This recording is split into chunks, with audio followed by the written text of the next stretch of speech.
Weekly और monthly राशिफल के साथ साथ ज्योतिष, वास्तु, मंत्र आदि से जुड़ी वीडियोस रेगुलरली पाने के लिए चैनल को अभी सब्सक्राइब कीजिए और बेल नोटिफिकेशन पे भी क्लिक कीजिए ताकि नई वीडियो की नोटिफिकेशन आपको समय पर मिल जाए।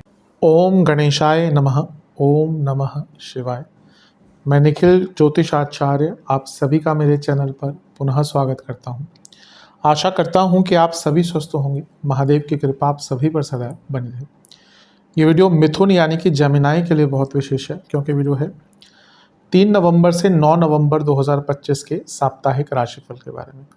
कैसा रहेगा आने वाला सप्ताह मिथुन के लिए। जो मेरा साप्ताहिक राशिफल होता है वो प्रमुखतः चंद्रमा और उनकी गति पे आधारित होता है। चंद्रमा एक बहुत विशेष ग्रह है, उनकी विशेषताएं बहुत हैं, लेकिन जब हम साप्ताहिक राशिफल की बात करते हैं तो पहला तो उनका मन का कारक होना, दूसरा उनकी तेज गति और तीसरा उनकी क्वालिटी के जिस भी भाव राशि ग्रह के साथ संबंध संपर्क साधते हैं उसको बहुत एक्टिवेट कर देते हैं। इन सब कारणों से चंद्रमा का जो गोचर होता है वो बहुत महत्वपूर्ण हो जाता है। चंद्रमा के गोचर के कारण हमारे मन मस्तिष्क, स्वभाव, विचार, सोचने के तौर तरीके, दृष्टिकोण, हर चीज पर प्रभाव पड़ता है। इस अनिश्चिततापूर्ण और अंधकारपूर्ण जीवन में ज्योतिष एक मात्र विद्या है जो हमें गाइड कर सकती है। भले ही ये राशिफल एक सामान्य आधार पर दिए जाएं, लेकिन एक जनरल गाइडेंस के लिए बहुत उपयोगी होते हैं। यदि आपकी लग्न राशि या चंद्र राशि मिथुन है, दोनों ही गाइडेंस के लिए इस राशिफल को देख सकते हैं। जहाँ से ज़्यादा सूट और रिलेट करता है आपको वहाँ से देखिए। व्यक्तिगत तौर पे मेरा मानना है लग्न से देखेंगे तो अच्छा है, इनकेस नहीं पता है तो चंद्र राशि से भी इसको देख सकते हैं। शुरू करते हैं। चंद्रमा आपके लाभ स्थान यानी कि मेष में प्रवेश कर जाएंगे। ये होगा 4 नवंबर को। 3 नवंबर को वो ऑलरेडी आपके मीन में होंगे और हम कवर कर चुके हैं, तो 4 नवंबर को जो पहला गोचर होगा वहीं से हम स्टार्ट करेंगे। यहाँ पे चंद्रमा 4 नवंबर को 1 PM के आसपास आएंगे, दिन के दोपहर के, और 6 नवंबर सुबह के 11 बजे तक यहीं पे रहेंगे। चंद्रमा का लाभ स्थान में आना बहुत अच्छा होता है। वो धन स्थान के स्वामी है, लाभ स्थान में बैठे हैं।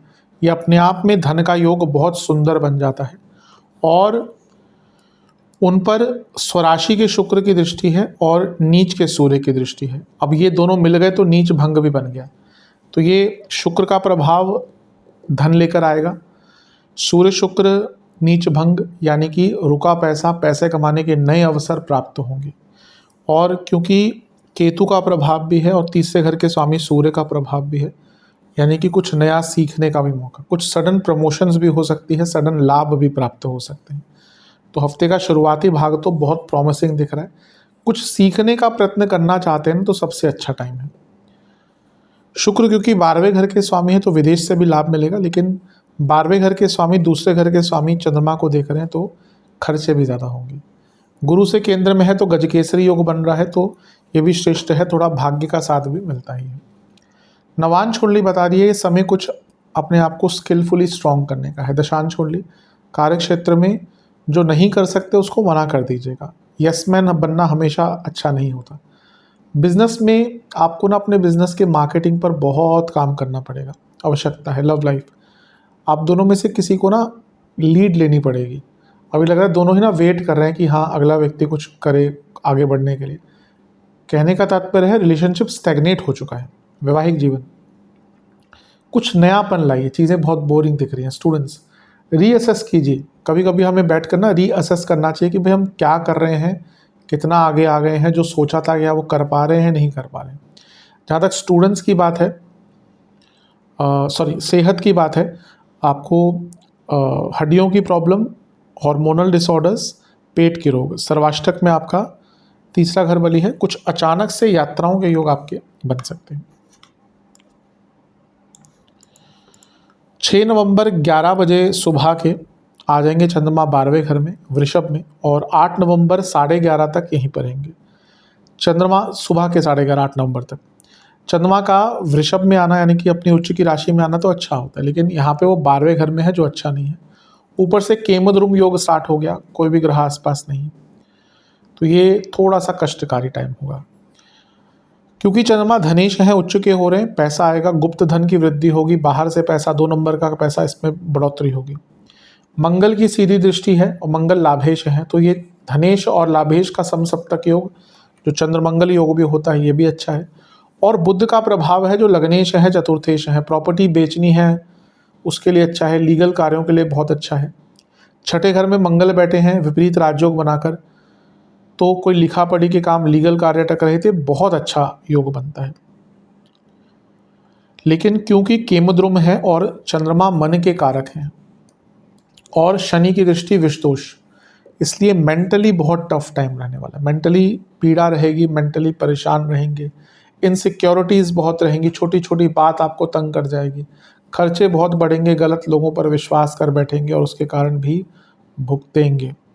तो हफ्ते का जो भाग है मध्य वाला, केयरफुल रहेगा। शनि मंगल का प्रभाव है तो उग्रता भी रहेगी, नकारात्मकता भी रहेगी, और बुध का इम्पैक्ट है चंद्रमा पर, यानी कि कन्फ्यूजन भी रहेगी।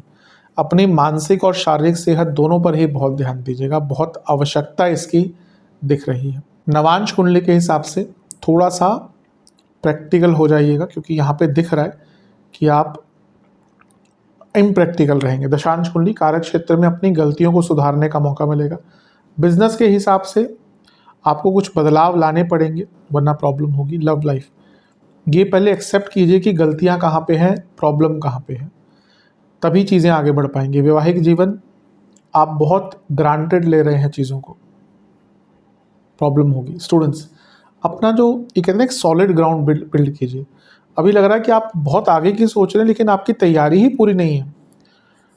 अपने बेस को स्ट्रॉन्ग कीजिए। सेहत के हिसाब से स्लीप डिसऑर्डर, ब्लड डिसऑर्डर, सर्वाष्टक में आपका तीसरा घर वाली है, कुछ अचानक से खर्चे आपके बढ़ सकते हैं। यात्राओं के योग अभी भी बने रहेंगे, कुछ अचानक से यात्राएं करनी पड़ सकती हैं। 8 नवंबर सुबह के 11 साढ़े 11 के आसपास चंद्रमा आपके लग्न भाव में आ जाएंगे, मिथुन में, और सप्ताह के अंत तक यहीं पर रहेंगे। चंद्रमा का लग्न में आना अच्छा होता है। आपके धनेश हैं, धनेश के नाते जब वो लग्न में आते हैं तो ये और भी अच्छा है। धन का योग तो बनता ही है, और मंगल की दृष्टि अभी भी है, और मंगल लाभेश है, तो ये चंद्र मंगल योग बना रहा, और धन का योग ये बहुत प्रबल बन जाता है। धन के दृष्टिकोण से ऑलमोस्ट पूरा ही हफ्ता आपका बहुत अच्छा है। लेकिन मंगल का प्रभाव तो है ही चंद्रमा पर, राहु का भी है, तो जब ये दोनों मिलकर देख रहे हैं तो प्रॉब्लम्स दे सकते हैं।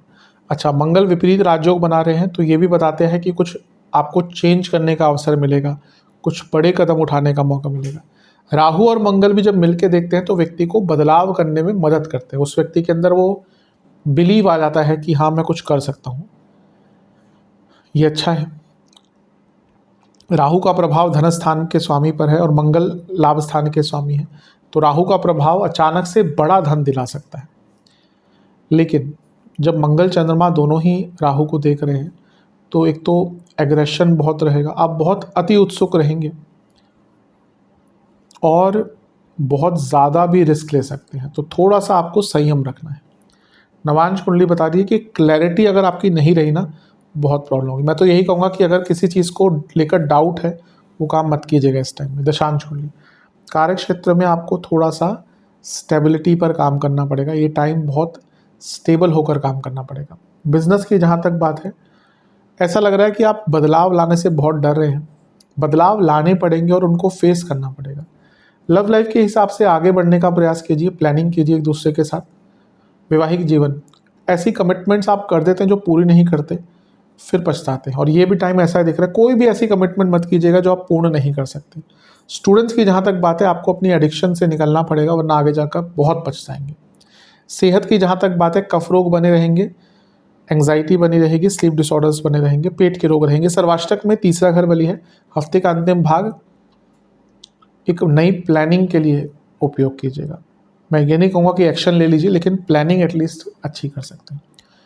उपाय के स्वरूप में आपको ओम गजकर्णकाय नमः मंत्र का, ओम गजकर्णकाय नमः मंत्र का 21 बार जाप करना है। गणपति जी को फलों का भोग लगाना है। आशा करता हूँ वीडियो काम आएगा। चैनल पर नए हैं सब्सक्राइब कीजिए, वीडियो को लाइक कीजिए। मिलता हूँ अगली वीडियो में, तब तक के लिए ओम नमः शिवाय।